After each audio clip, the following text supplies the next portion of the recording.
Kia ora, Helen Brahms here coming to you live from Mesa in Arizona, and I just realized I got purple on purple. Purple. What can I say? It's an awesome color. It's an amazing color. Have you ever seen an amethyst and how beautiful and purple that is? And even some tanzanite has purple in it too. Beautiful colors. But did you know that purple is often related to royalty? And the reason it is because purple is a very hard color to find in nature. It is one of the least common colors to find in nature. So there you go. A little trivia on purple. But welcome to Winning Wednesdays. Yay! My favorite day of the week because we get to celebrate all the cool stuff going on, all the wins that we've had throughout the week and everything else. And so today we have a really cool, I love this. I was reading this and I thought I have to do this on a Winning Wednesday. So from Chicken Soup for the Soul, Think Positive, Live Happy, we've got one that's called A Positive Message from a Time Traveler. And I was like, well, the title got me straight away because a positive message from a time traveler? Well, this is going to be interesting. But when I read it, I was sort of like, oh my gosh. We'll talk about my thoughts about what I think about what came out of this at the end of it. But it's called A Positive Message from a Time Traveler. And Frederick Phillips once said, it is often hard to distinguish between the hard knocks in life and those of opportunities. And that plays a key role in what you're about to hear. Recently, I was cleaning out a closet and came across several curious letters. They were all written on letterhead from various television stations around the country, all dated in late 1979.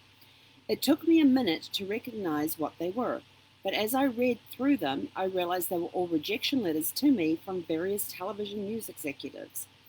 I wondered why I had kept them. I vaguely remember applying for the jobs. It was during a time in my television career when I was looking to make the next step towards more responsibility, a bigger city, and a bigger salary. I tried to get inside the brain of that 1970 version of myself to understand what I was feeling at the time. Why did I save these rejection letters? Was I trying to keep myself humble? Was there some hidden streak of masochism causing me to flog myself for my inadequacy? Finally, I decided that I must have kept the letters specifically for this particular moment 40 years later. I concluded that it might very well have been my version of time traveling. Sorry, I've got to mute my phone. My version of time traveling, a way of sending a message to my future self. Yet at the time, I could not have been sure what that exact message might be. Strange as it sounded, that rang true. After all, there were many times in my life where I felt that a particular event held some sort of special meaning. But I wasn't sure of the full meaning at the time. The loss of a loved one, a failure in romance, a layoff, a poor investment. They were all life events whose significance only my future self would fully appreciate. My younger self must have sensed significance in those letters, but also suspected that it would require a future self to totally understand what that significance was. And my present-day self did understand. Each of those letters represented a path not taken. Not because I didn't want to take it or didn't try to take it, but because someone else decided for me. It was a reminder that my future is not totally in my control. I am not the master of my own fate. And there was a second part to the message. The fact that I am not in complete control of my life is not necessarily a bad thing. No, it's not. Closed doors guided me as much as the open ones had. That's the message the present-day version of me now understands, but the 1979 version of me could only take on faith. The 1979 version of me, who was rejected for the TV jobs from Green Bay, Wisconsin, Greenville, South Carolina, and Jacksonville, Florida, didn't know that his 1981 version would get a job at a much bigger TV market in the Pacific Northwest. He didn't know that his 1985 version would marry a woman there who would be his lifelong companion, and that his 1991 version would be given a new opportunity for advancement. That earlier version of myself didn't know that my 1999 self would eventually be laid off from that job and then move his family cross country to take a job at a national network. But the present day version of me can look back on all those events and see that, although none of them was completely under my control, each had positive results. Wins, yes. So I am thankful that my 1979 self sent that message, even if he didn't fully understand it at the time. I can't travel back in time to thank him, but what I can do is send a message ahead to my 2029 and 2039 selves. That message is this: life is most productive when you make the most of the path you are on, not when you fret about the other.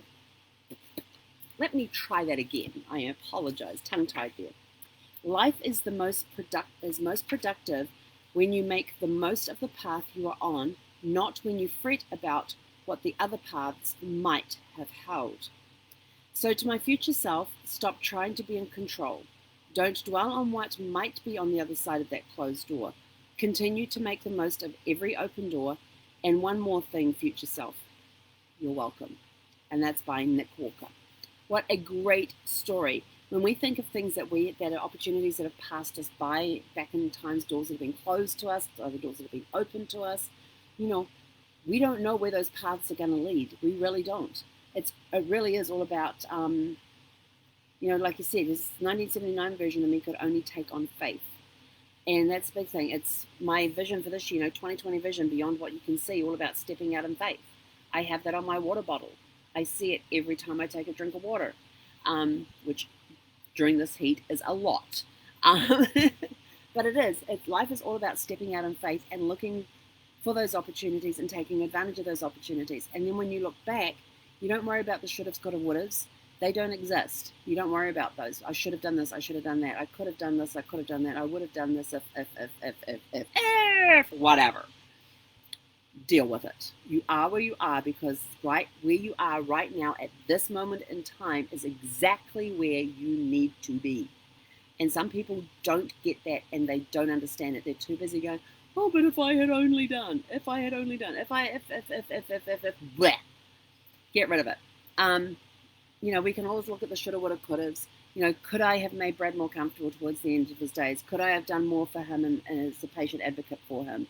Could I have done more of a better job of caring for him? Would he still be alive today if I'd given just that little bit more of care or that little bit more of attention? The time's gone. It's done. It's no use fretting over the past. It's look forward to the future with the opportunities that are abound and are coming your way. It is taking advantage of those opportunities. It is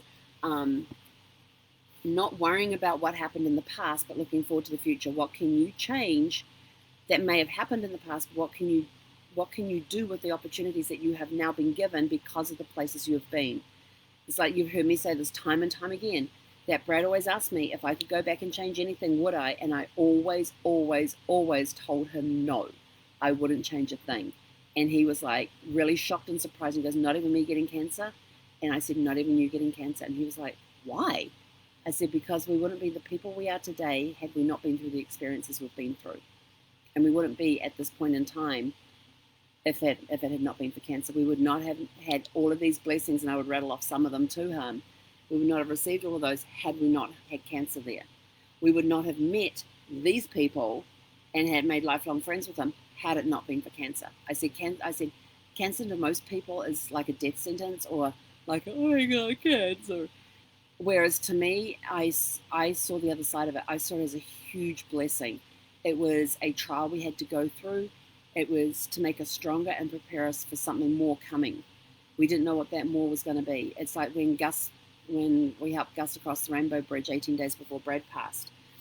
And I had that sudden revelation like a day or two later and had a drag it out conversation with God saying, there is no way in hell I am losing Brad in the same month.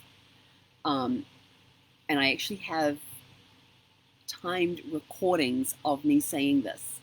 Because people go, oh, you can say that now. No, I used to keep voice journals when I was driving to and from the hospital. So I actually have this conversation with God recorded like a day, within a week of Gus passing. I don't remember the exact date, but I know it was within 7 days of Gus passing that I had revelation on the way home that the reason I'd gone through what I'd gone through with Gus was to prepare me for for Brad's passing.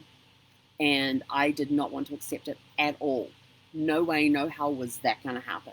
I was dead set against it happening. I was going to do whatever I could to make sure it didn't happen. Of course, that is completely out of my hands, as I soon realized and found out. And as I said in his eulogy, I said, if somebody asked me that question today, the only thing I would ask for is more time. Just another day with Brad. Another week with him, another day with him, another hour. Just to feel his arms around me. Just to talk with him, just to banter backwards and forwards with him, to have our conversations that we would have, our ridiculous conversations that we would have. But again, I would not be the person I am today. I would not have been through the experiences I've been through to become the person I am today, to be where I am at this day and time, had it not been for going through what I've gone through with Brad and his passing and everything I have gone through since then. Having to reinvent myself. At the time, I didn't know what was going to happen, what was down the road. All I knew was in this moment now. But like you said, when you look back, his 1979 version did not know that in 1981 he got a much better job. In 1985 he met the love of his life. That person in 1979 did not know that stuff was coming down the road or when it was going to happen. But looking back, you can see, by this happening, where we got set on this course and we did this and and we got this blessing and this opportunity and this reward and this win and and keep it going. So you never know what's going to be coming. So don't worry about the woulda, shoulda, couldas. Don't worry about the if this then that thing. If we had done this, then this would have happened, or we should have done this instead of that. Don't worry about those. You went along the path that you are on for a reason. Everything is connected. And sometimes the path can be clear, sometimes it's not. You just got to keep walking on in faith. That's it for today. Let us know what your wins are. What wins are you celebrating this week? Go celebrate them. Have fun celebrating them, even if it's just a small win. Even if you're having a really tough day, but you managed to take half of a shuffle step forward to keep that forward momentum going and so that you weren't getting stagnant in the place. That is a win. That is a huge win. Believe it or not. You may say, it was only a half shuffle step. It doesn't matter. It was a huge win. Trust me, mentally, it was a huge win. I have been down that road many times where all I can manage is like I get stuck in a pity party, but all I can manage to do is just do a half shuffle step forward. And because I did that, I had that forward momentum. It's kept that forward momentum going, even if it's a stop start. At least I'm moving forward. I'm falling forward every time. I'm not falling back. I'm falling forward. So have a super fantastic Sparkling Winning Wednesday. Let us know what your wins are in the comments below so we can celebrate with you. And we will catch you guys later today. Hakona ra.